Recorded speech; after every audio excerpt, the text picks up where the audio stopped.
At 7:03, I would like to call this meeting, the meeting of the Townsend Board of Water Commissioners meeting to order on June 10th at 7:03.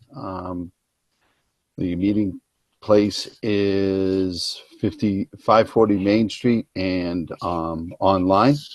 The Zoom link has been provided. Additionally, this meeting is being recorded. Roll call of members present.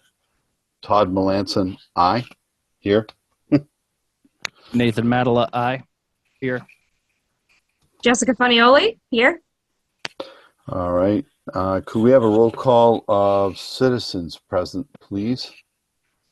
Dave Vision, Superintendent, present. Kevin Keefe, 16 Maplewood Drive, present. Hey, Todd, how are you? Good evening, sir. I believe there was one other person. Mr. Carey, I think. Yeah. Mr. Carey, but I don't believe he has audio. Okay. That works. Let's see. I have no additions or deletions. Nate and Jennifer, did you get to read the minutes? I did, yes. Yes. I did as well, and I had corrections. When my section on my section 4.1B on capital improvements. Which date is that? This is the 10th. Let's see. No, excuse me. April 23rd. It says, I wanted to make sure the water department has a plan in place to make sure there are no hydrants at the end of the system. That's the opposite of what I said. I want to make sure that there are hydrants at the end of the system. So I would like that part changed before I could approve it.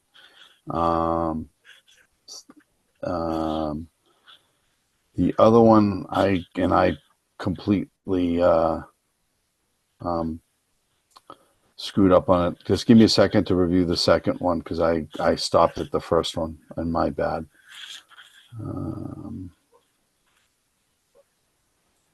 Okay.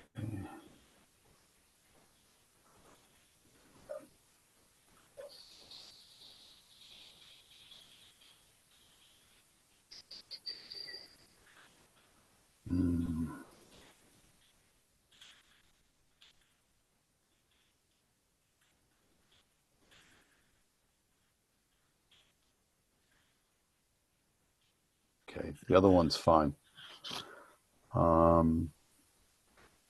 Nathan, we could make a motion to accept them as amended, I believe, so long as we make that change. That change 4.1B gets made in that sentence. Do you want me to make the motion? I certainly can make the motion. Okay, sir, if you would, I'd be so pleased. Jessica, unless you'd like to make the motion. Oh, there we go. I move that we approve the minutes with the caveat of the amendment to it. Second. Motion's been made and seconded. All in favor? Todd Melanson, aye. Nathan Madela, aye. Jessica Funioli, aye. Okay. Let's see.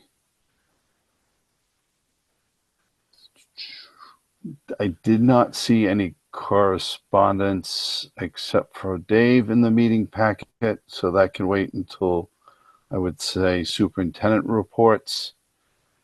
There was information that's okay. I don't think there's any appointments. Moving on to 3.1. Lawsuit funds. No update. Okay. 3.2 master plan. We got a price. The master plan would be about 35,000 and Okay. the 25,000 for the flow test. But we're going to have to put in for that plan for April meeting, which fits with everything else because we can't do anything. We can get information together, but the flow, we can't do anything with the flows till after the treatment plant goes fully online, and that's not going to. By the time everything changes around, it'll be spring. Dave, one point on that too. With those two things, the hydro model and the capital plan, you might want to look at the MVP grants because both of those fit within those parameters, and it gives you time. I mean, the closing of it's fairly close now, but it would give you time for next year to have that written. And if we can get grant money to pay for it, even if we only have to pay 25% of whatever those amounts are, it wouldn't be a bad idea. All right. Yeah, I think the grant is that we get 25% off. And the other one that if you start thinking about grants and everything, if there's land available for protection of the water or future well site, Yep. we can get reimbursed 30% back. So if you have ideas, any one of you three have ideas on what you want to do, and you know of a piece of land that could be bought, then there's grants available to reimburse us for it. No, and keep in mind, Dave, so that other people know, the reimbursement part of it too, is you can put what's the word for it? But you can use staff time towards your contribution and stuff like that. There are easy calculations to do. So when you get ready for that, if you want, feel free. I can give you a hand with that. Okay. So that answers the master plan. 3.3 system development charges. Oh, that's the one where you left off. That's system development charges, what we charge homeowners or businesses to connect to the water system. Mm-hmm. That's where we were broaching the subject that if you have an existing home and you say that you have a problem, you just take their word for it, but it's only for existing homes, not new construction, that we waive because of the PFAS emergency and the grant money we're getting, that we either waive or come up with some other fee for them, because there are people calling all the time saying they're worried about PFAS. But connecting to the water system with hiring a contractor is anywhere from a few $1,000s to maybe, depending on how long the driveway is, to maybe 10. But then we're tacking $3,300 on top of them, and it's hard for someone who has an existing home that's struggling. So the question of the board is, would we want to? What do you want to do? Well, the other thing too is, do we want to limit it to a well that we know is contaminated with PFAS, or they only have we're talking about people with private wells, correct, Dave? That are right. So if you have a well and you have a septic system, there's a good chance of the possibility you having PFAS. So we don't ask. No, so we take their word for it. Well, we also talked about it at one point. I seem to remember that when we were going through the drought, and there were a couple of I'm going to be honest with you, most of the wells that are going to be in danger aren't deep bedrock, but are the shallower wells, anything under 100 feet. But those are also the ones that have been susceptible to drought. I remember we had an issue where a couple of them were gone dry and they had asked to connect. 2 from your street. Yeah, I know. So I wouldn't necessarily want to limit it potentially to just PFAS contamination. What's Right. the feeling of the board? Nate? Come back to me. We're talking about the system development charges where people, if their well is contaminated with PFAS, or I remember when we were dealing with the drought that there was a couple, or not more than a couple, went dry. And we at one time had discussed maybe either lowering it for those emergencies or giving abating the system development charge, which is what we charge for them to hook up to the system. They have to pay for the line to go in the tap, but the actual charge for connecting to the system would be waived or abated. I Just have a not sure how. suggestion. Go right. We'll let Nate. I gave No, it to Nate please. first. All Allow right. allow Jessica to speak. Go ahead. Okay, so what about, because I think that we should help people that want to definitely connect. It is a huge cost. So what if we could do something like putting a water lien on the property for however long they want to have a water lien on their house, and we're still getting that money, even if it takes them 20 years to pay off the loan, the lien, who cares, because they're going to be water takers. So we're taking in money from that still, and we're still benefiting from it, and they're benefiting from clean, healthy water. I don't think I understand what you're saying. I don't think we can't put a lien on the property because it gets paid with the next year's property tax. So if we did that, it would be more like a payment plan. And that we could do, but you usually try not to go more. Well, they like to keep it within 1 year, but not go more than 3. Right. So that would be those would be the only caveats I think we would be talking about, is if we were talking about a payment plan. Was it? Hold on, let me do the math. I can't do it on my head these days. Well, while you're doing that, there's certain things that are coming up. Lithium is going to be an issue. Not this year, but next year.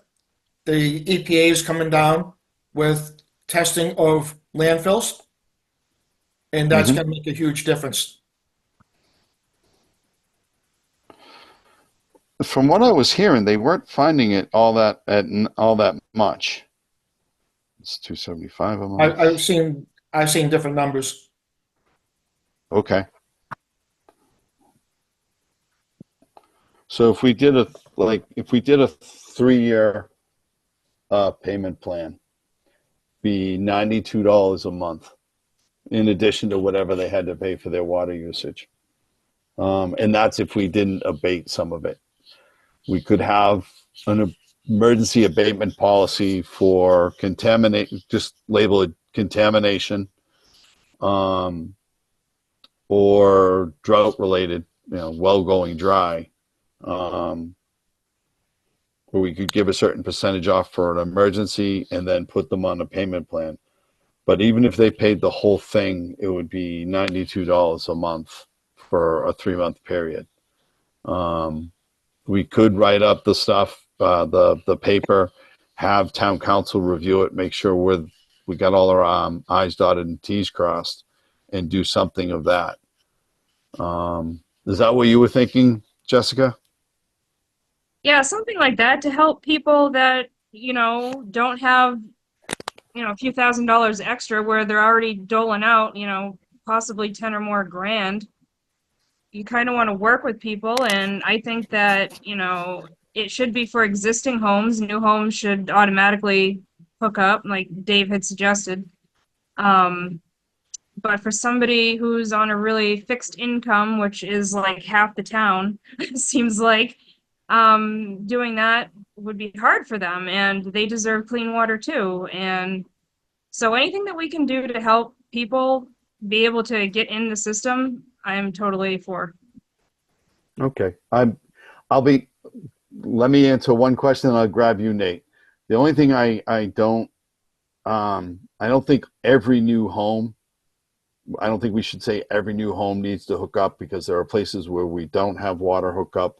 And there are some people that you can put a stub there or whatever for them to hook up later if you so choose, if you're running water main. But I don't think we should say that everyone that doesn't have water has to hook up. Nate? Yeah, I've been looking for the rates and fees here. I thought I had a digital copy of this. I'm sure I have a paper copy that's super old, but isn't the connection fee like $3,500? Yeah, I did 33. So So we have a $3,300 connection fee, and then the other associate. It would be nice to have this information in front of us if we're going to talk about this. Now, what is the total number, all said and done, minus the work it takes to have a contractor dig and lay a line in? Who knows? So, all right, so the water department's end, what are your rates and fees? $33.75. $33.75. Okay. and so, that pays for all the materials, Dave? Pays for nothing. So they Okay, still so- have to buy the meter and You have to, the homeowner has to go get a contractor. The contractor does absolutely everything. So 3,375 It's for the system application. development charge.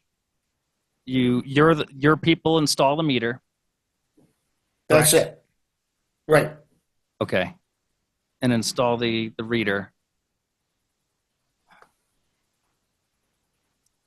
Well, You know, so we're talking about financing, or having, be able, a customer to be able to finance a $3,300, or let's call it 34 for argument's sake, $100 charge, when it may be that the meat and potatoes is the actual line install. right, but that's something on a general contractor, since we don't do that. Right. So we're dealing with $3,300. We're talking about financing that, or possibly waiving, or something to take the pain off of someone that all of the sudden has their private well detecting these compounds and maybe more, to help them. But it sounds like that's going to be the least of it. True. If you're close to the road, it only be a $2,000, maybe $2,000. But if you got a 500-foot driveway, it may cost you 10. Yeah, most trenches that I see done, it's like $2,000 to have Yeah. it done. You're going to have a machine there 2 days, 1 day to dig and install, and then someone's got to inspect it. You guys have to inspect it. We have to inspect it. Hey, So Dave, one That's just the One machine. quick- yeah, I know, not the labor. One quick note for you, Dave. The rates and fees link on the website does not work. They're doing some work. They're doing some work on the town website, and it's been like that for about two or 3 weeks. Okay. I think they're replacing the town website with a new Yeah. one. So, Nate, what's your feeling? I mean, do Well, you want to think about it some more and have the rates and fees in front of you, or? I know there's been discussion of, we used to dig service lines in the water, or the water department used to dig service lines, and I thought I heard somewhere that you don't want to do that anymore, understandably. But is there any way that the water department could do it for less money and save the customer the burden? I will tell you, no, it's legally not allowed to go on other people's property. Since when? Since that's the state law. If you read the dig safe laws, you do not, unless you have an easement, you do not go on people's property.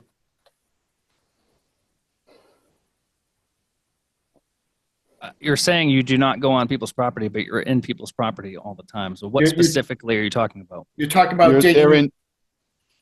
in, I'm not sure about the Mass General Law part. I'd have to look that up. What It's I am reflected in the sure- dig safe. So you can go to where the curb stop is, Nate. That's about where our end is, except for inside the house, because we have to have access to the meter. So they do go on people's property to have access to the meter. I'd have to have more information about the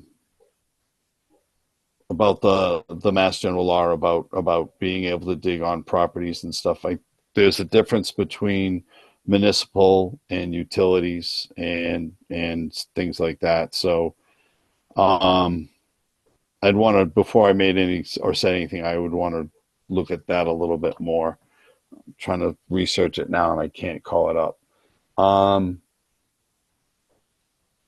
So let's table that for now. But I would say come up with some options of what you would like to see it to, if you're for or against it, or if you have options of what you would like it to be or like it to look like. I'm all ears. I would rather try and help people.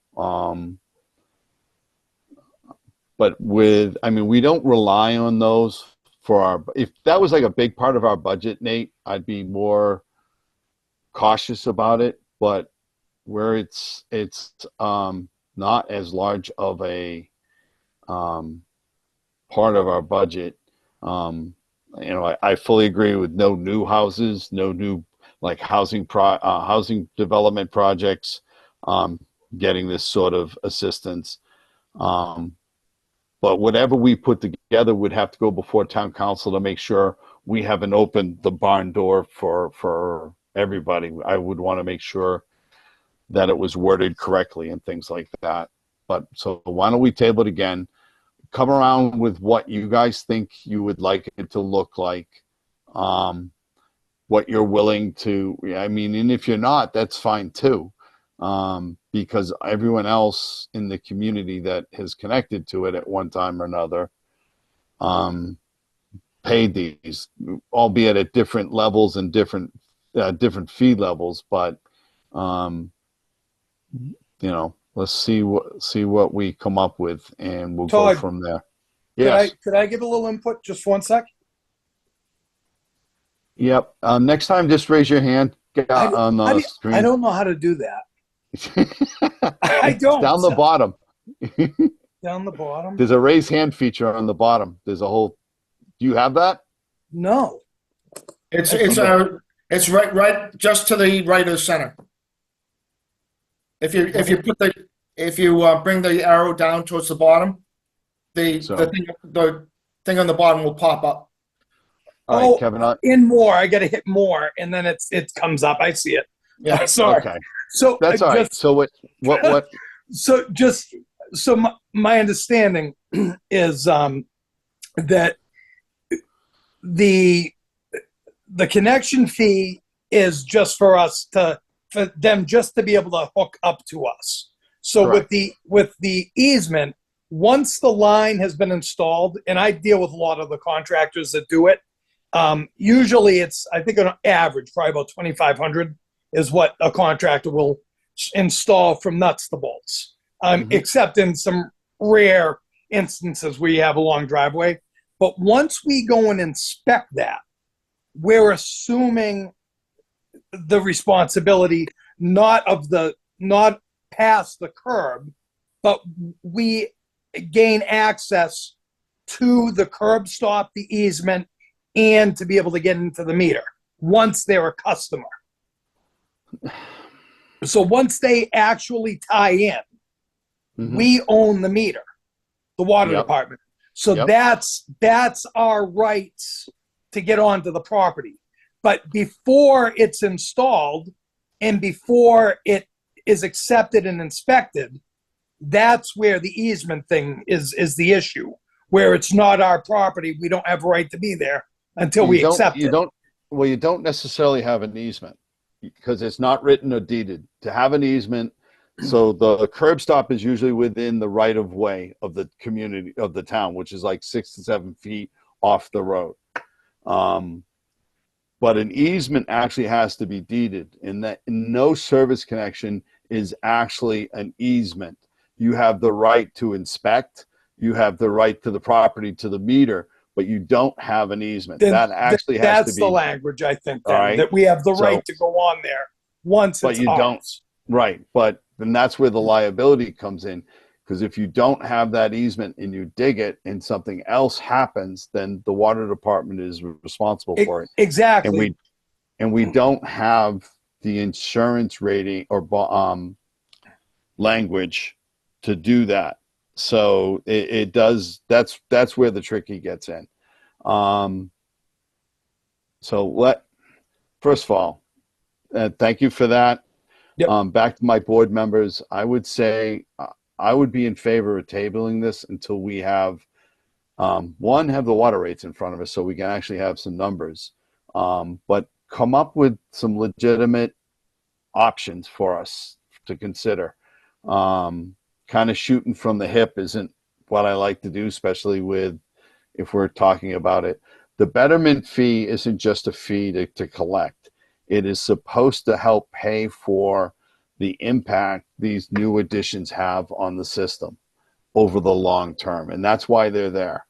They're not just a fee to collect. Nate, go ahead. Where are you getting this betterment fee from? That's what it's called. System betterment fee. Oh, I Just thought it was an development charge application is the fee. betterment fee. Did we change the verbiage of that at some point? Well, that's the whole purpose of a service connection was a betterment fee, but I don't know. I've always called it a betterment fee. I'm sorry. I don't remember it being called that. I just want to make sure we're talking about the same thing, because so there's one charge for Yep. $33.75. I don't know that we need to see the rates and fees. We don't need to table it. This should be discussed, and we should come to some. So I have an idea, Okay.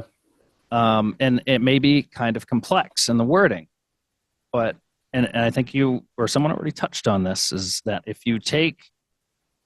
someone is in this position where their existing well Mm-hmm. or their home, their domicile, as I'd like more understanding, as well as what this is really beyond our purview, but we can do this to help.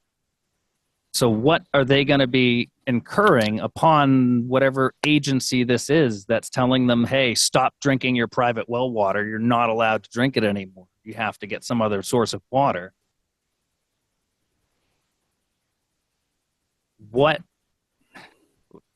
I think what we need to do is come up with verbiage that allows for this to either be offset, like Jess said. I don't know about a lien. I think you'd want to do that in case they say, oh yeah, we have to up and sell. You'd need to get. But would the department be in a terrible position, right, if it wasn't something so nasty as a lien? Well, I think don't like liens. I don't like that. Certainly, having the water department. This is not cut and dry, black and white. There's houses that are very, very far from town water. There's houses that are nearby that could connect. I mean, if they choose to connect of their own accord, then I'm less apt to, because they don't want to have. Someone buys a house, they don't like the idea of a private well. It freaks them out. It does happen, especially if they're coming from the city, and they want to hook up to the municipal water. Well, that's their choice. Where I'm more apt to want to help people is if they are in a situation where the well goes dry because of a drought on one of the shallower wells, or if there's some sort of contaminant. Now, most of the contaminants are treatable. Radon is easy with aeration. Arsenic is easy with RO at a point of use. You have different types of systems, so everyone knows. You have whole house, and then you have point of use, which is at your taps, or like in your refrigerator. That would be a point of use. PFAS is a little bit different. There are a lot of filters that say they remove it. Knowing how difficult this is to remove from water, let's just say I'm skeptical at best. So I would be more apt to help those. The department that's going to say that isn't going to be us, Nate. It would be the Department of Health or our local Board of Health. Those are the ones that have the jurisdiction over well quality standards. They would make the determination. I don't think there's been any push to set PFAS limits on private wells yet, because most haven't tested them. And for the sole reason that the state legislature has not waived the personal liability of if you find PFAS through no fault of your own. It's not like someone was dumping gas in their backyard and they contaminated their own well. This is stuff these compounds are in stuff that were legal to buy and is in everyday use. So not waiving that liability is a point of contention for me, let's say. Can we put a hardship in the well or something like that? Well, what I think we should do is put something together for the next meeting so that we can agree on it instead of trying to hash it out here. Then once we agree on something, we send it to town council and he's going to protect us. That's his job. We send him stuff. He looks at it. He decides what needs to get added, what needs to get removed. He will talk to him about it with us. We can have him at a meeting. He will talk us through it. If there's stuff that we're adamant about, he'll keep it, but he will make sure it's legal and enforceable. I mean, we could write something with all the best intentions and have no ability to enforce it. So I would rather really think about what we want it to look like in words, and then go from there. I think there are ways to protect ourselves, Nate, on the sale of a home by I'm forgetting the term and I apologize, but there is a way to set a lien in place, but not a formal lien, but like if the sale goes into it, any extending, if they sell the home and there's an acknowledged debt, that debt has to be paid out before the title can transfer. So I think to a certain degree, if we set up a formal agreement, application, whatever you want to call it, and they sign it and we sign it, I think that's a legal debt. Go ahead, Nate. I got a great idea. We live in the wonderful Commonwealth of Massachusetts. Why don't we petition the state to give people free money to put towards this, like they give people for EV chargers? I'm sure they'd be all over this. We could do a nice grassroots effort, a grassroots. Well, we have the state legislators. I think they'd go for that. Well, the state's gotten enough PFAS money that it would be something that should be considered. I think all members, all leaders of water in the water industry should be probably doing that and say, hey, what about these private wells? What about the little guy? Dave, would you send something to state legislators on the behalf of private wells. water takers? He can't. The board has to. He can as part of an association. If the association No, I did think it, if we did it and people in the water industry did it, it would mean all that much more. The only problem with that, Nate, is the people in water have no control over private wells. It's something that's been right, but yet here we are, we're talking about it. So like if we're going to talk about it and try to do this, I think the state should do their fair share as well. Well, I'll make a comment. It's only fair. That they don't have the money for the PFAS they have now. Rip. And I'm going to tell you that they've ended forgiveness. So no one gets forgiveness any longer. So nobody that takes out a new line of credit gets forgiveness. the new SRF. Yeah, we are all set, but going forward, because the number of products, everyone else going forward has been told they're not getting any. So the other part of it too is the wastewater treatment plants now are going to have to start. They're actually started. The end of They this just- year. Well, actually, they already started. EPA wants numbers Right. because they just approved the wastewater method with the labs. But again, we're getting far afield here. I think we should table it. I think having a letter come from the board to our state legislators, and I would think, Nate, instead of having an individual operator, I think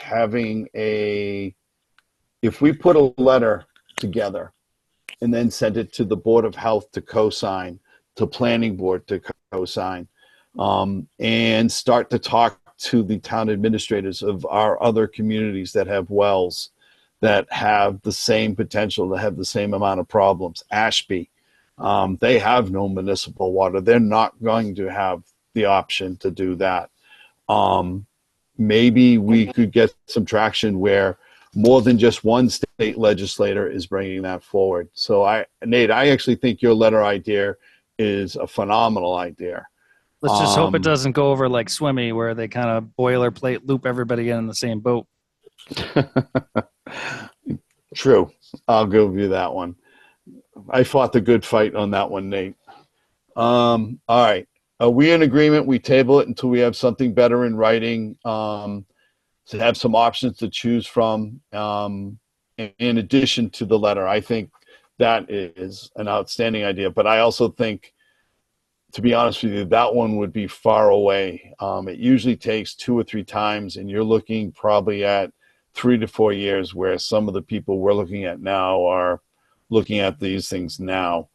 I wouldn't be opposed to starting something, and then if the state legislature can move in the right direction, with enough comments, we would be able to get rid of it entirely. But I move we table 1.3. Oh, Nate. Just Yes, sir. so you said that 3-4 years, but you have. Am I correct in understanding that we have a few people that are affected by this now? Is that what you said? Potentially, I don't know. I don't know of anyone that has tested. I know of at least one person that has. Their well came up negative.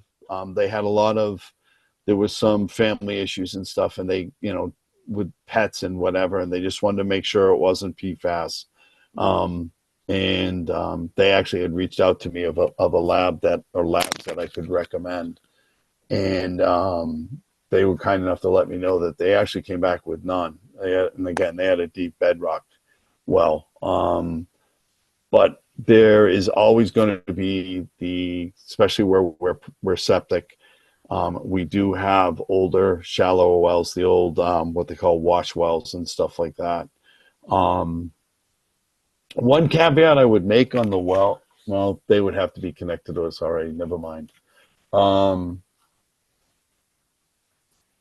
I feel better if we had time to really think and put something together in writing. With words, I have a hard time visualizing them without seeing them on paper, and I apologize for that.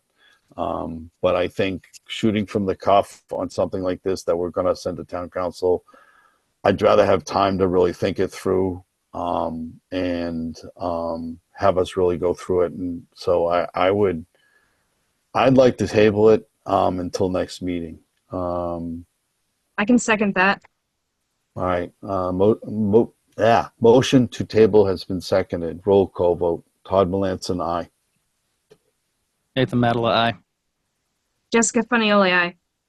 Good enough. But let's not, let's make a commitment that we're going to put together our best foot forward and come up with some options, and we can discuss them at the next meeting. 4.1, water commissioners. I did this one because Jessica's kind of new to the board, and just wanted to go over what our responsibilities are, what our expectations are as water commissioners and things like that. Hold on, I have my notes, but I dropped them, so they're out of order. Let's see. So basically, I called, like, one, I called around to a couple different organizations. I also called DEP Council just to run some stuff by them. Mr. Melanson? New England Water. Yes, sir. So I'm not sure if you want to, if you're going to cite the acts of 1920, but I was actually in a meeting today with the TA and our superintendent, our liaison, and some of this stuff was discussed at length. And actually, further comment, there's an additional item under superintendent updates, or actually it says it's 1.5 scratched out 6. You may want to have a conversation with the TA and Chaz before a lot of that has gone through. But So I'm not going to tell you not this to. has nothing. Right. All right. No, so this has I'm no- just that it's Nope. a two-bird thing. All this was talked about, and I want to hear what you have to say. All right. So primarily, and we probably should have done this when Jennifer started, to be honest with you, is just Jessica? to go over. What did I say? Jennifer, you've said it a number of times already. All right. Sorry. And I apologize, Jessica. That's okay. But we should have done this when you started, being new to water in general and as a new water commissioner.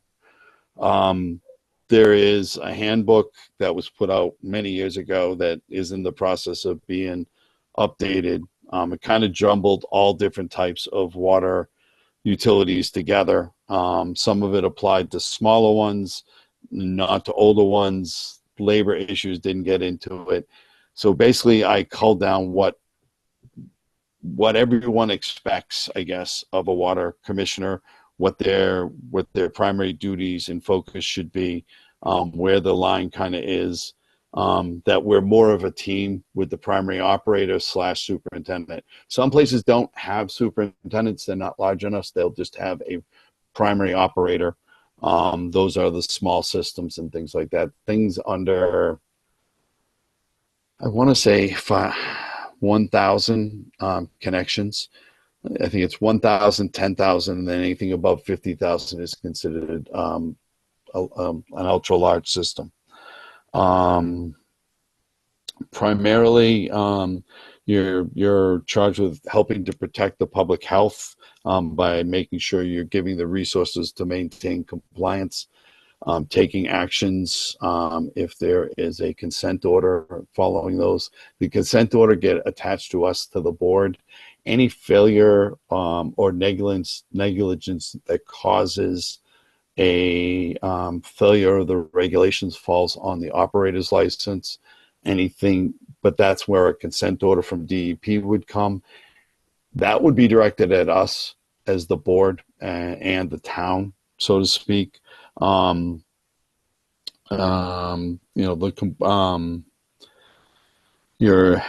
basic duty is to support the operators fiduciarily with policies that give them direction. We come up with policy direction, which way we want the idea of, like I was talking about, the master plan and a couple of the things that I wanted to attach to. Those are things or priorities we can set for the department. We approve the budget, things like that. Communication between the public and the board comes from the board as a whole. And basic legal responsibilities as you carry out the rules and regs laid out in your town or district bylaws, or your local water ordinances. Some cities have different wording.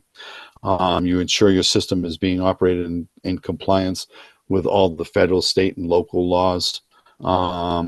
And you conduct business as a board.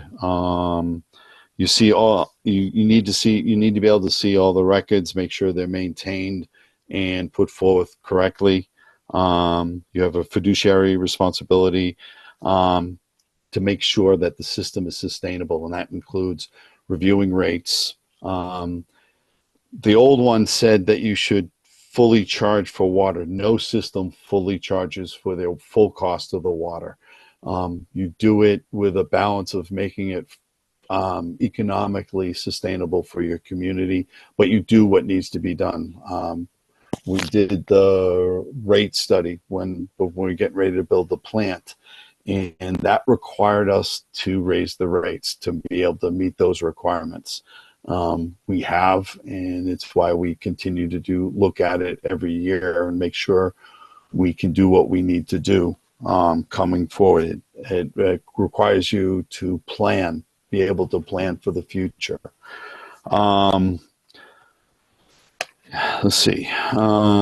You help develop reliable cost and revenue projections. Provide proof of implementation of sound physical management that goes into the outreach that we do, showing what we're doing with the treatment plant and things like that. The expectations on the operator slash superintendent. We rely on them to run the system properly, keep the board informed of issues and present and projected potential problems. We should receive written reports from the operator on the condition of the system. We should be immediately notified of any violation. There is stuff that they do weekly. There is stuff that they do monthly and quarterly. Some of those all have different levels of violation. But all of those violations should be communicated to the board immediately once they're known. Primarily because there's going to be a monetary attachment to fixing it potentially. There's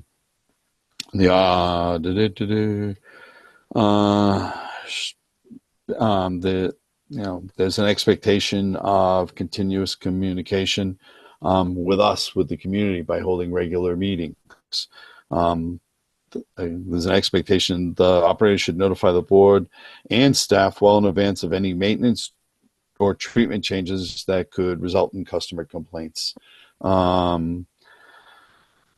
Let's see. One thing they did say was that all boards should be supportive and encouraging the operator to communicate, even if the news is bad.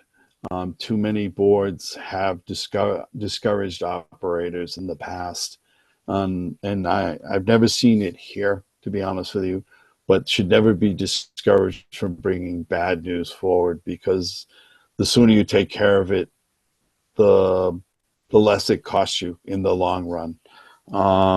Operator duties, things like conducting routine inspections of the system, you expect him to know his system fully, to know the regulations fully.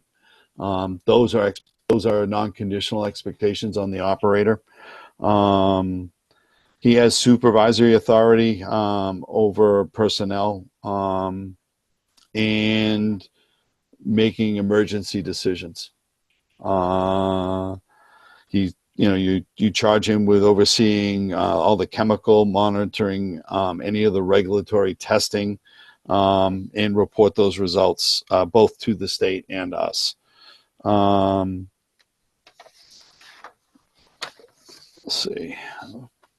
Basically, the fiduciary stuff comes down to budgeting, making sure we pass audits, finding different funding. We can suggest it, but the one that actually has to fill the paperwork out is the operator. Raising the rates sits solely on us. That's nobody else's seat but our hot seat. The financial records are with the staff and the primary operator / superintendent. It gets into a balance. You should know they say you should know your system, should have a familiarity, at least being able to speak about like what type of treatment we have. You don't really know have to know the chemistry of how it works, but you need to know what it's called. Like we're installing granular activated carbon for the removal of PFAS. We are going to buffer the water with a pH adjustment system for corrosion control, and we are going to chlorinate because we've had too much bacteria problems in the past. But we shouldn't get it. We don't get into telling them how to do it. We try and stay out of the day-to-day. That is the purview of the primary operator. It's his license on the line. So we can't necessarily direct him to do something that isn't. So we have So- nothing to do with the personnel of the water department. Our main contact is Dave. If we have a problem with somebody there, we call Dave. We talk to Dave, correct? Correct. But Okay. the personnel, we do, let me finish. We do have the responsibility of hiring. All right, that is, we make the judgment on who we want to be on there. We have the For the ability to have. superintendent. No, we've made recommendations about hiring multiple employees, some of which that are here right now. Yes, the candidate is put forward by the Board of Water Commissioners to the Board of Selectmen. So Dave will interview candidates. We've interviewed candidates together. They've come before the board. Usually there's one or there's two, depending on how many candidates we get to apply, to be quite honest with you. But that is in the purview of the Board of Water Commissioners to review the candidates, and we put them forward with Dave's recommendation. The finals usually come before the board, and then we put forth the candidate we think best. Is that in writing somewhere? Because when I was looking on the state website under Part 1, Title 7, Chapter 41, 69B, said nothing about that. It is the general So I practice can- of every water utility that I've ever come across. But it's The not written board is anywhere? the one. I can find it for you, Jess. I'm pretty sure it is, to be honest Okay. with you. But in general practice, I'll get to you in 2 seconds, Nate. The general practice of this board has been, and of every other board that I know of, that the superintendent interviews candidates. He brings his best or two best candidates forward. The board interviews them, and on his input and our perception of the candidates, the board is the one that puts it forth to the Board of Selectmen. Nate? Yes. So, Jess, to answer your question, there is that 90B document, and then there's also the Acts of 1920, which is the last ratified document by the town. So I don't know when the last time someone went in and looked and asked about the Acts of 1920 from the clerk's office, but I think I have a copy of it in that file cabinet. I think I saw it when I was going through all my other stuff for the It's pretty rules, easy to regs, find on the state legislative website too. Okay. Awesome. I'm It's not sure if they that- have the Acts of 1920 on the state website. I can They do? guarantee you they do. Oh, They good, good, excellent. do. Pretty sure my copy is not in good shape. I was just No, asked. but- I was asked to tender it, and I said it might not be in the best shape. I think it had been in my van No, for and 2 months it's not before it. Most independently elected boards of water commissioners refer to that act. It's either the Act of 1920 or the Act of 1933, I think. There's two acts that are very, very similar. And so one group of water utilities came under 1920, then another group came through in, I don't know how they do the bills or whatever, but there's two different acts that are very, very similar, and a lot of the same language gets applied to both. Todd, Yes, sir. so in my meeting with the TA and Chaz today, this was discussed at length, Is it? and Yeah. and I'm going to make sure that this Okay. is reviewed, and there's going to be a little more clarity for all sides of things moving Okay. forward. So that's a good thing, and I'm on board with this.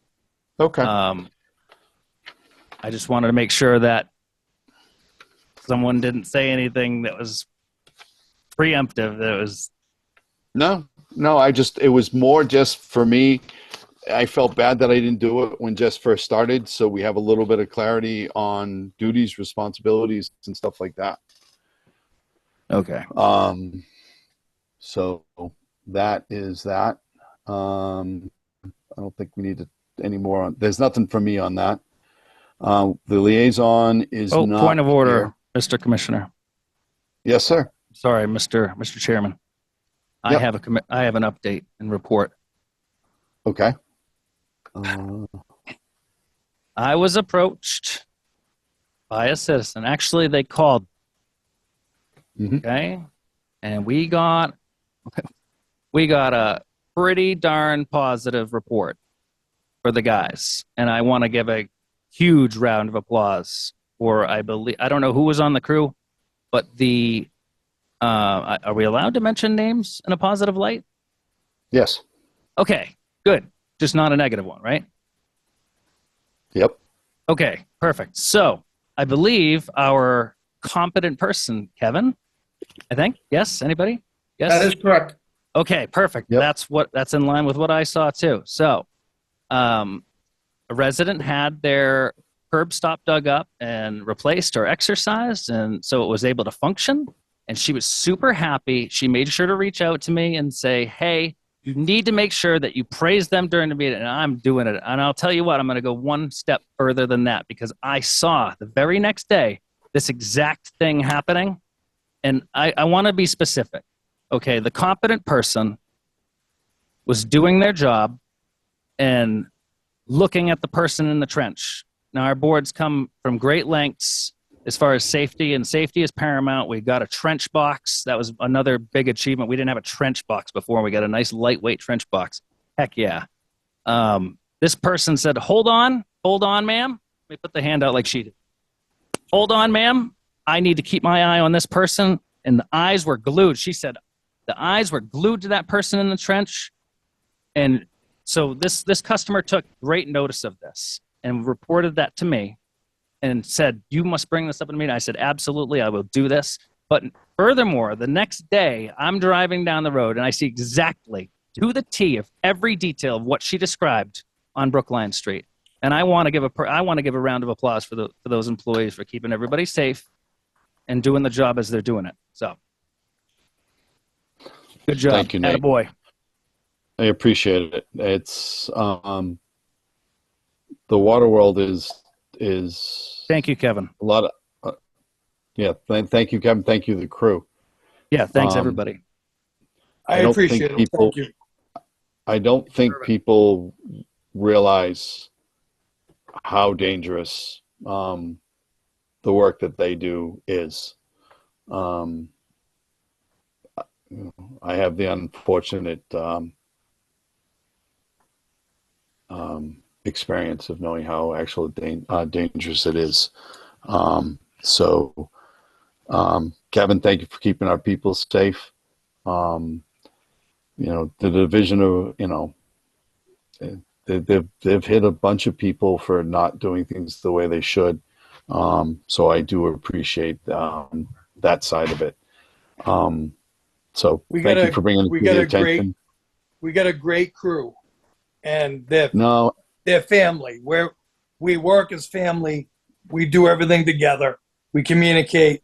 We work hard, and it's every one of them as well. and that's the part of it. I mean, I don't think I think most water utilities are the same way, Kevin. I'll tell you, the crew I built, I'd match them up against anybody. It's more, my speaking was more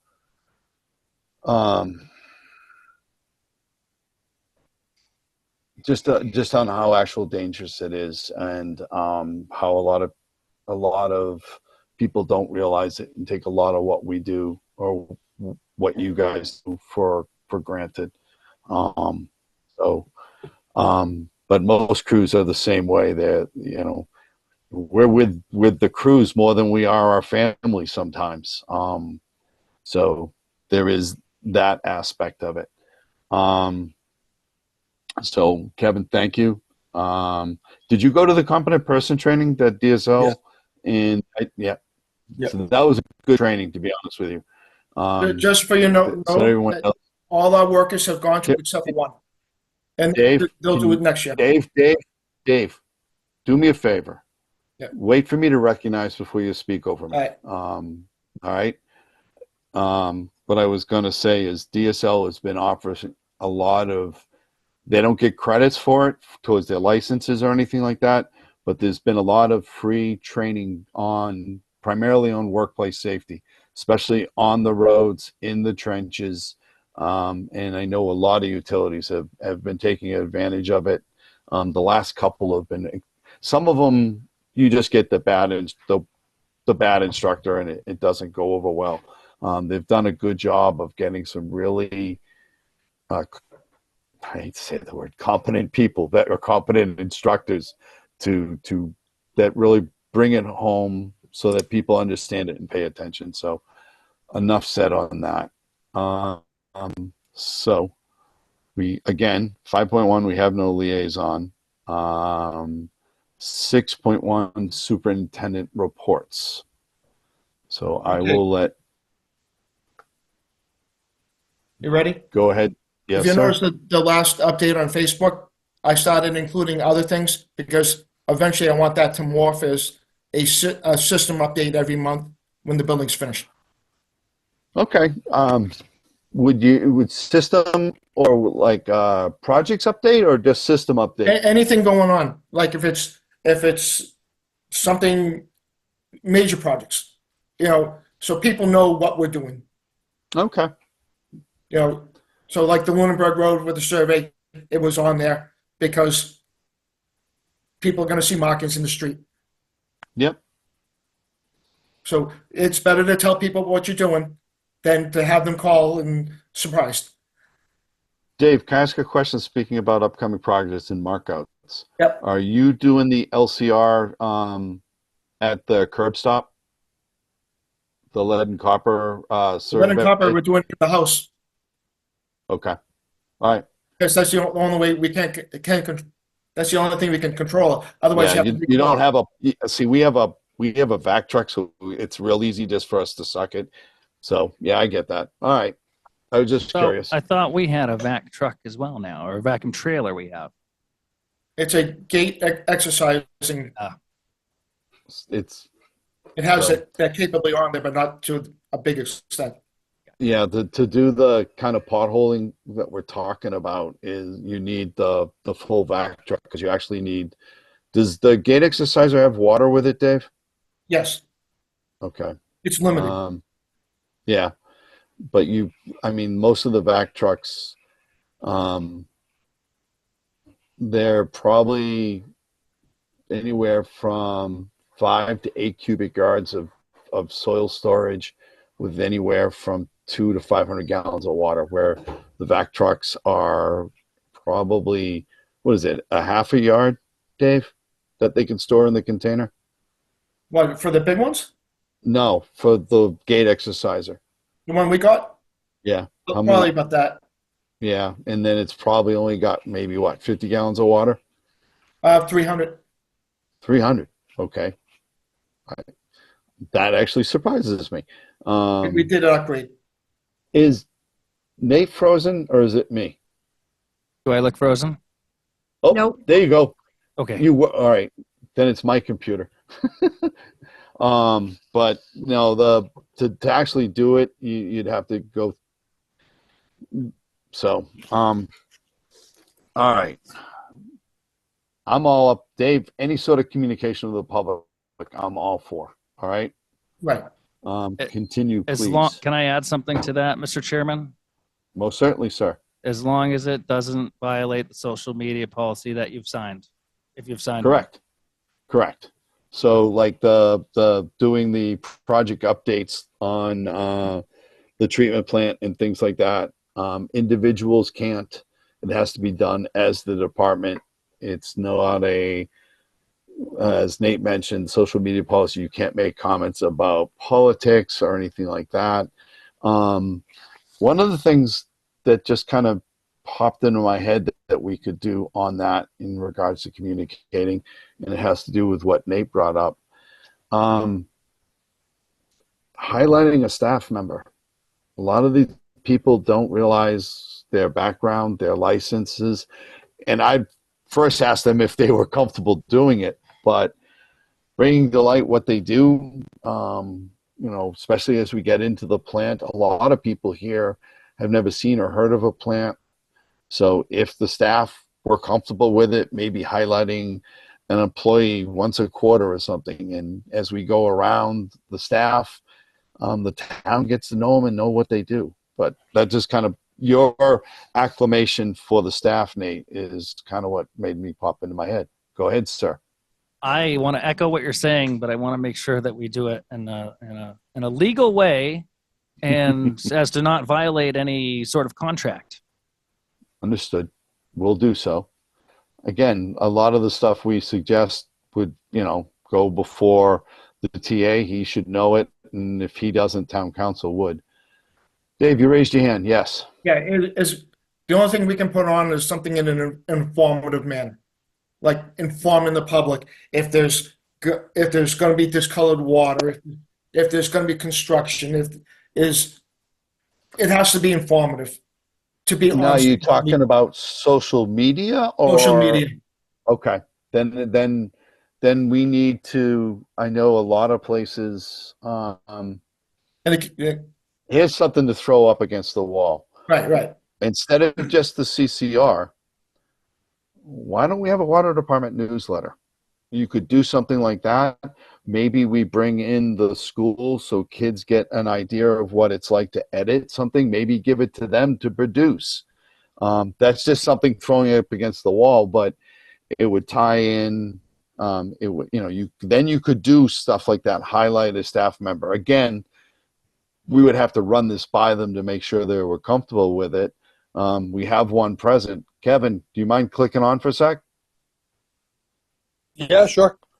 Before we go too far down the road of my off the agenda idea, if we were to put something together, do you think the staff would be opposed to it being like once a quarter, once a year, having a staff highlighted what they do, what their background is, and Not at all. to make what you guys do.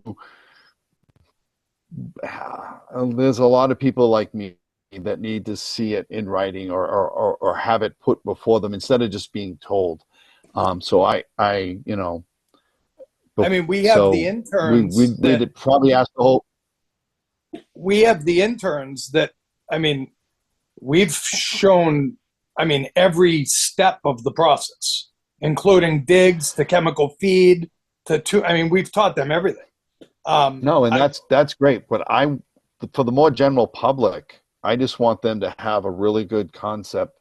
It's one thing to say you have a license. It's another thing to see or hear what you do with it on a daily basis and things like that. And we can make, instead of just being a water department staff person, you can make that person more visible and shape them as a person instead of an entity. In that sort of recognition or highlighting a staff member, I think might do that. Think about it. This isn't something that's going to happen. Yeah. We've got no money to do it or anything else like that. But Nate's idea of commending your actions was something that, when we were talking about this, made me pop in the head. And Jessica's going to remind me that we're way off of the agenda. So, Dave, please continue with your report. As a point of clarity to what you said, it wasn't exactly my idea. I'm reporting what a water taker had said to me, but I will take some credit for it because I did see something after. So just for clarity. No, that's not a problem, Nate. You brought the matter forward. How's that? So, all right, Dave, continue, please. So that this week at the building, the chemical feed pumps are going in. All sheetrock is finished. Okay. The wells started last week. I sent a picture to you of Harbor Trace well when it was pulled, and it was pretty bad. All that's getting thrown away. No, I know. There's no way you could clean that back to. No, well, it doesn't matter. Because of what we're doing, this is we're upgrading all 3 wells, so they're all brand new. I cleaned Witches Brook 2 in February of last year. I cleaned Witches Brook 1 of September. Harbor Trace wasn't on, and I was totally shocked at the condition of the wall. Frank Sullivan told me that the well was pulled 6 years ago, and they decided not to clean it. And it's a shame, but so it's going to cost us 10 grand because I can't put it to the building because I can't do it as a change order in time. No, I know. So it's going to The well cost house. anywhere from 5 to 10,000 to clean the screens. All right. So But that's that's gonna be 5 to used in the- 10,000. Wait, 5 to 10 to clean the screens, and another 10 grand to replace the pump itself. Nope, the bowls and the motors are coming brand new, attached to the building. Okay, because I got confused because you said you couldn't attach it. The cleaning of the screens you can't attach. I Okay, cannot, right. sorry. All right. So it's gonna be, it's coming under the emergency repair budget. Okay. So he said no more than 10, but he thinks it'll be a lot less because he's already pulled everything out and he's already doing the work there anyways. So there's no mobilization, there's no bringing a special machine. He's already there. Get the bill in before June 30th. Right. Well, it does. If it does, it'll be in the next year. No, I know. If you got it in this year's budget, let's spend it. Right. So we don't encumber next year's budget. Right. All right. So the retention ponds are all finished. You can come in and take a look at those. They're pretty amazing.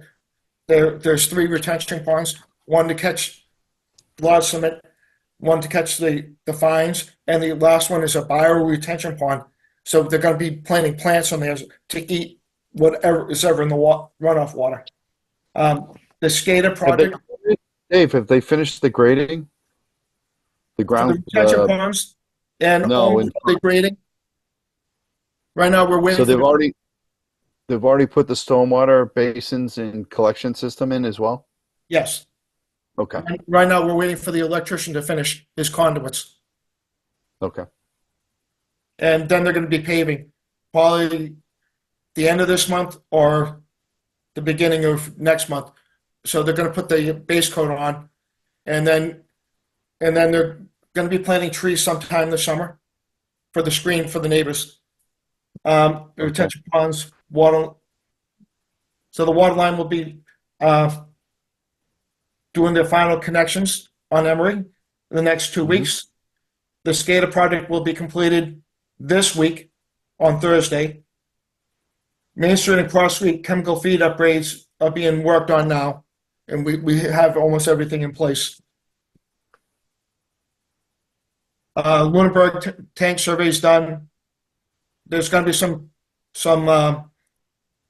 things that you're going to have to decide what type of tank you want, and then you'll decide if you want to go forward with that or another project as part of the master plan.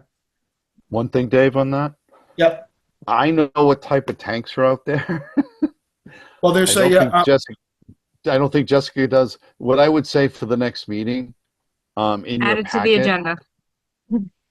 but Right, put we're the type there so that we can start talking about it. Start talking. That's one thing the hydrology model would tell us too, is beyond where we're putting it, how big we make it will determine the pressure we can get from it as well, and the turnover type stuff. When I talk about turnover, you always need to have the tank going up and down. So you need to turn the volume over in that tank. So you never want to oversize a tank. It sounds great having 4 million gallons of water in a tank, but if it doesn't move and you're only moving like the top 3 or 4 feet, there are bad things that can happen in the bottom side of the tank. So the size of the tank relative to the pressure it creates, both based on the height of it, because the size of the tank the size of the tank doesn't determine the pressure so much as how many times or how often you have to operate your system, because you always will have to pump to fill it.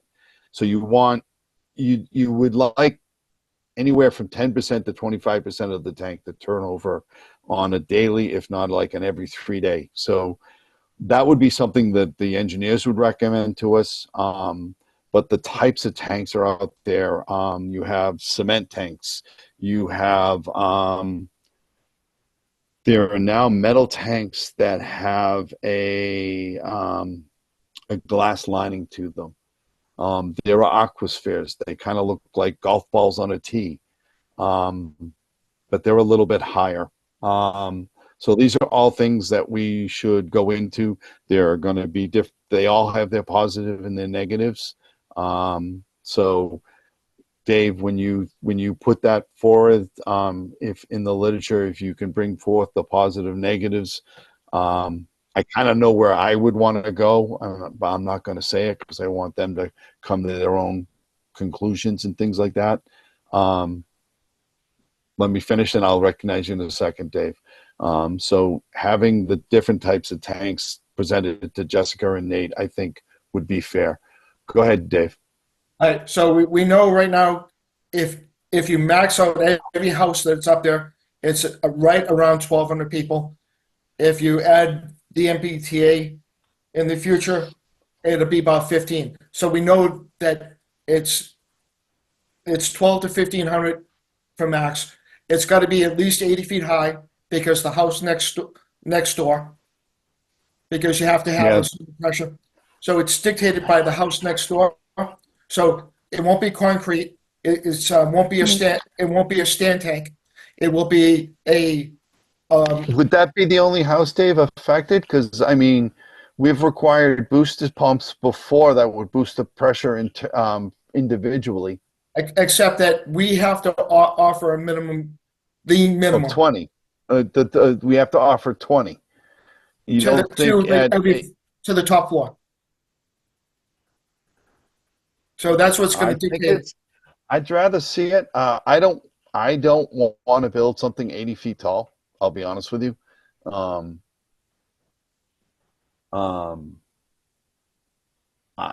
know my fellow board members may differ on that. I think we would have a difficult time passing that in this community. Let's see, maybe we have to add a small booster station on it to meet the requirements local to that area. But I'd like to see, well, let's see what type of tanks we are, and then we can start talking about how high it is and stuff like that. Right. But like I said, there are positive and negatives to all of them. And I think it's best that Jessica and Nate come to a conclusion on their own. Right. So when the time comes, I'm going to have a write-up, and you guys are going to choose, because there's the glass line tanks, which are much more expensive, probably 40 to 50% more expensive than just a steel tank. So, but that's going to So why don't we wait until we get? Right. Let me finish my thought, and then I'll recognize Nate. Right. What I would say is, but in those positive and negatives, is the long-term maintenance costs are less on the glass line. So yes, you pay more up front, but over the long term, you might end up paying less in maintenance costs, and they tend to last longer. So Nate, I will recognize you, sir. I want Jessica to have the benefit of. I know I was on the board when the two tanks had been or at least one of the tanks had been redone. No, both. We have a concrete tank and we have a steel riveted tank. Both tanks have had extensive maintenance since I've been on this board. I would like Jessica to see what we were presented by that engineering firm as far as its deficiencies. The inspection reports. Oh yeah. You're gonna want to look at this. This is what can happen. Now I don't know how well the maintenance had been done, but this is what you can expect.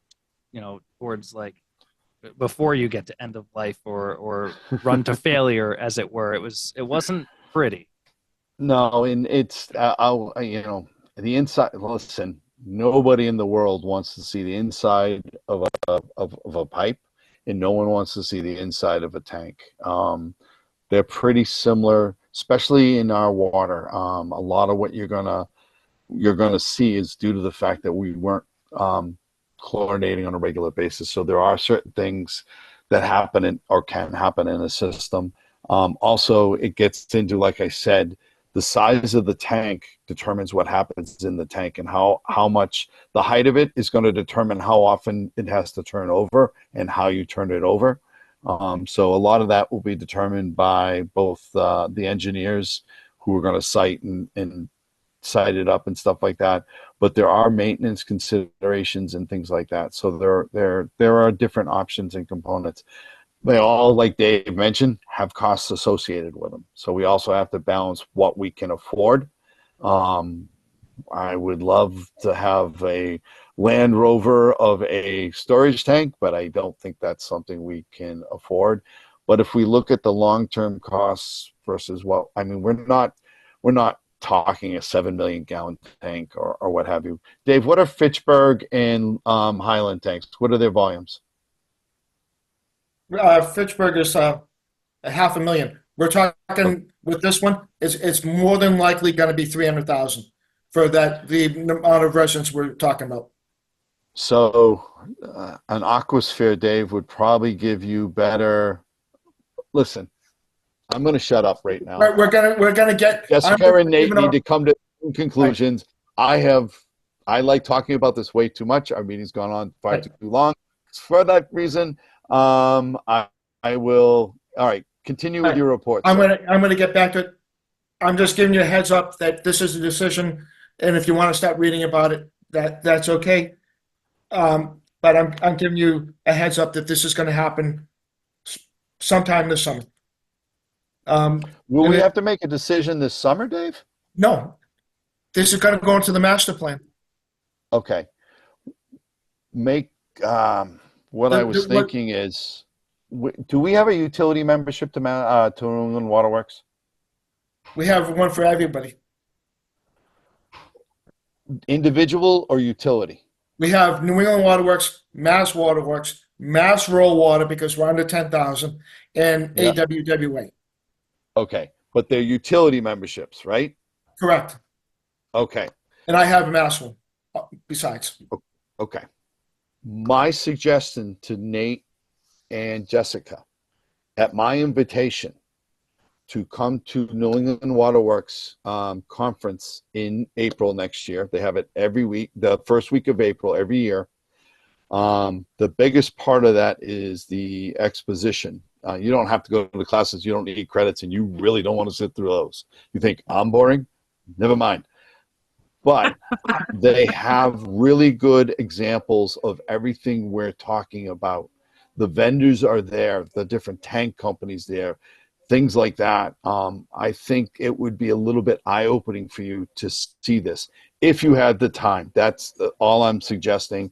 When we get around to that, if that is your wish, I would be more than happy to introduce you to them, show you them, not give you, you're probably going to have my view by that time anyways, but you will get to see and talk to them and get the pluses and minuses or whatever.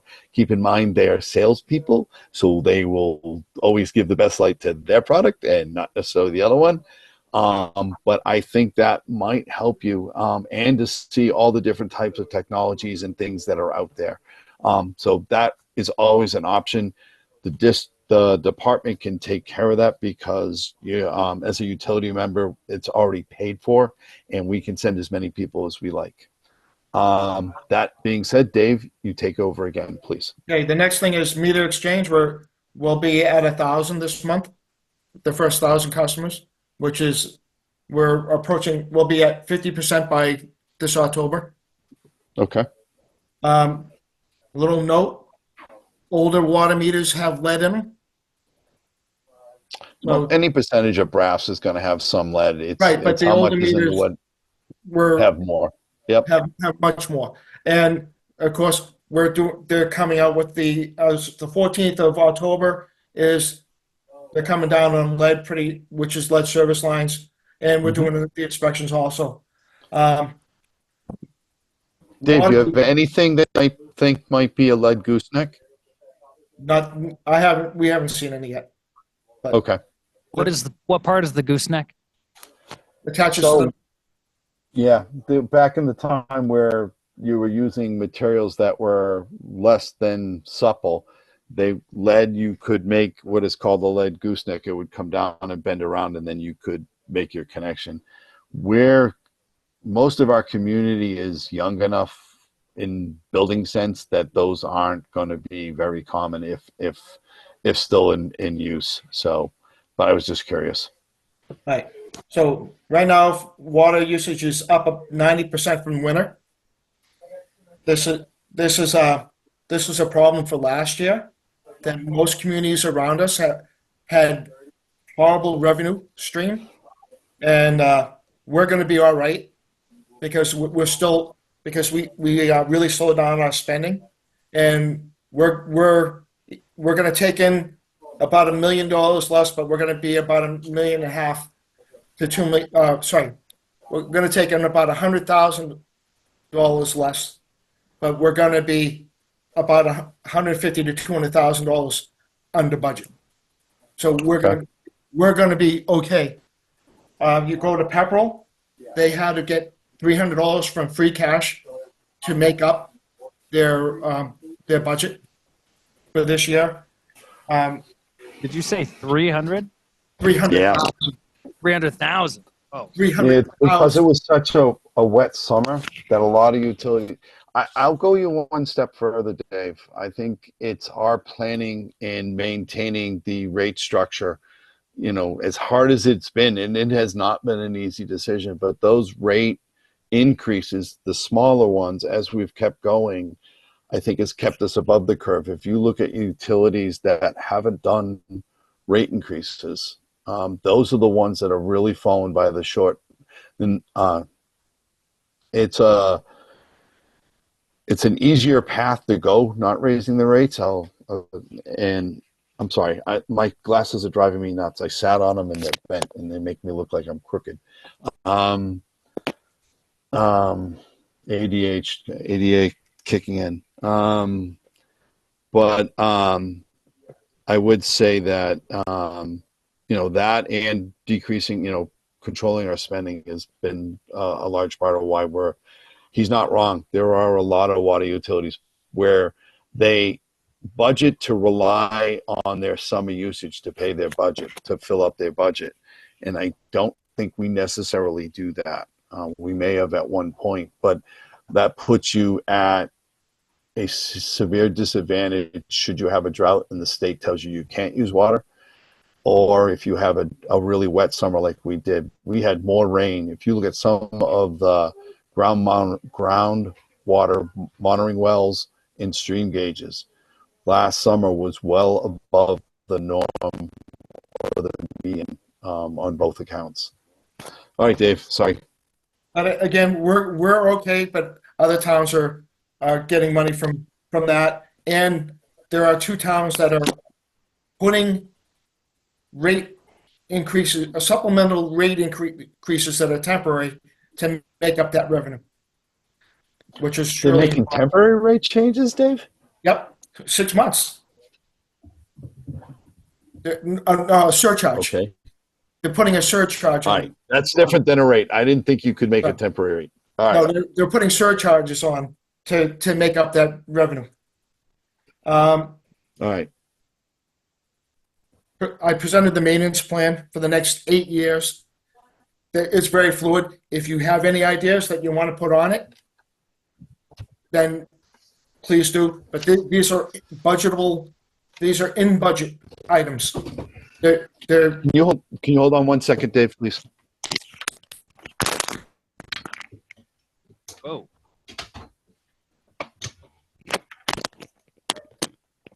I apologize. My dogs were wrestling behind me, and I needed them out of my room. Couldn't even hear him. Right. No, he was bumping into my chair, and he was driving me nuts. Go right ahead. But as you can see in the list, this is what we plan on for the next 8 years: fixing roofs, fixing windows. There are windows that are cracked. So a lot of it's just I've spent it over. I put it over 8 years, so it's a doable, and we've been working on it for the last 3. If you guys have any idea on things to put on the master plan, ideas you want to see, you know, we have a long time to do it, but you know, we can start researching the ideas. So please bring them up, and that's it. All right.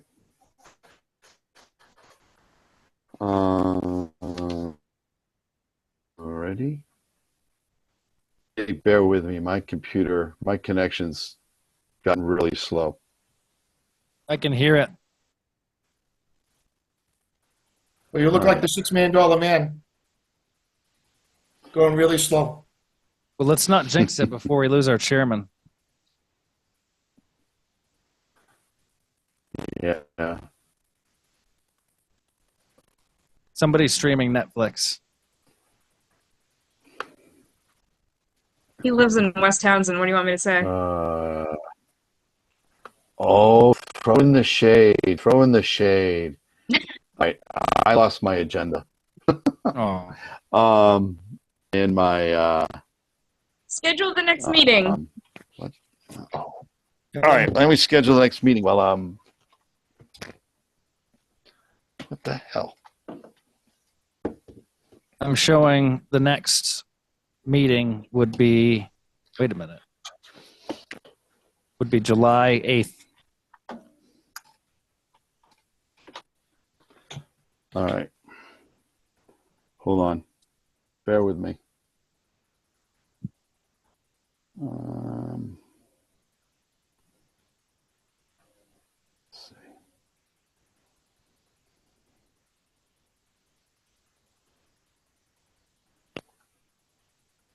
All right, I can deal with that. Jessica? July 8th is fine. All right.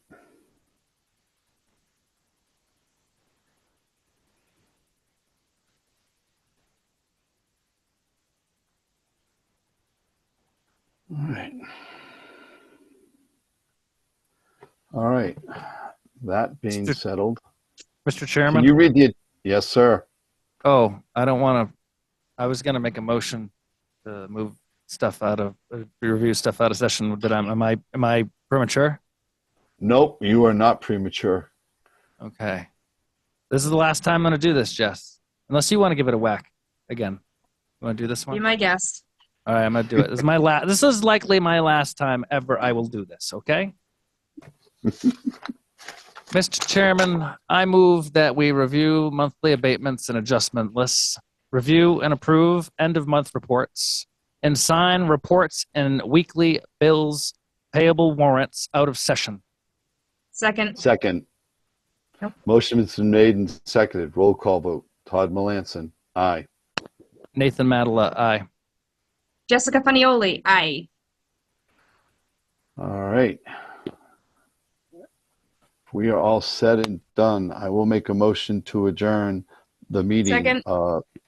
Whoa, I didn't even get the time and date there in there, kid. Motion's been made and seconded. A roll call vote. Todd Melanson, aye. Nathan Madela, aye. Jessica Funioli, aye. Everyone, thank you for your time. I really appreciate it. All right. You Have a all good night. guys have a good night. Have a good night.